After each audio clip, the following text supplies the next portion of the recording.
నమస్తే అండి. నా పేరు డాక్టర్ గౌతమ్. నేను ఇప్పుడు సిట్టింగ్ ఎమ్మెల్యే అండ్ మినిస్టర్ అయిన అంబటి రాంబాబు అల్లుండి. అది నా దురదృష్టం, ఎవరు ఏం చేయలేరు. బట్ ఈ వీడియో చేయాలా లేదా అని నేను చాలాసార్లు ఆలోచించి చేయటం నా బాధ్యత అని అనుకున్న తర్వాత నేను ఈ వీడియో చేస్తున్నాను. అంబటి రాంబాబు అంత నీచుడు, నికృష్టుడు, దరిద్రుడు, శవాల మీద పేలాలు ఏరుకునే రకాన్ని నేను నా జీవితంలో చూడలేదు.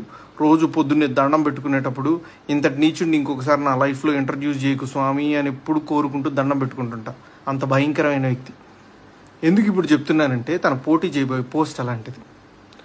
ఏ పోస్ట్కి అయితే మంచితనం, మానవతా విలువలు,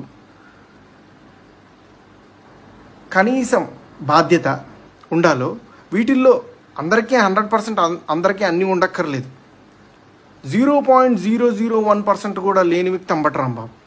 ఇలాంటి వ్యక్తికి ఓటేసేటప్పుడు మనకి తెలియకుండానే కొన్నిటిని మనం ప్రోత్సహిస్తున్నట్టు. ఎలాంటి వాటిని?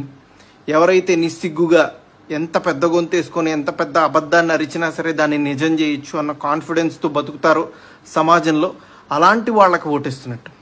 ఎంత లేకి పని అయినా చేసి చాలా హుందాగా బతకచ్చు సమాజంలో అని అనుకునే వాళ్ళకి ఓటేస్తున్నట్టు. ఏదైనా చేసి సిగ్గు లేకుండా సిగ్గులేని తనాన్ని ప్రోత్సహించవచ్చు అని అనుకునే వాళ్ళకి మనం ఓటేస్తున్నట్టు.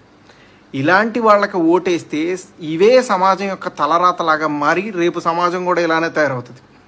దీన్ని ప్రజలు గమనించి సరైన ఓటుతో, సరైన బాధ్యతతో ఓటేసి సరిగ్గా నాయకుడిని ఎంచుకుంటారని ఆశిస్తూ నమస్తే.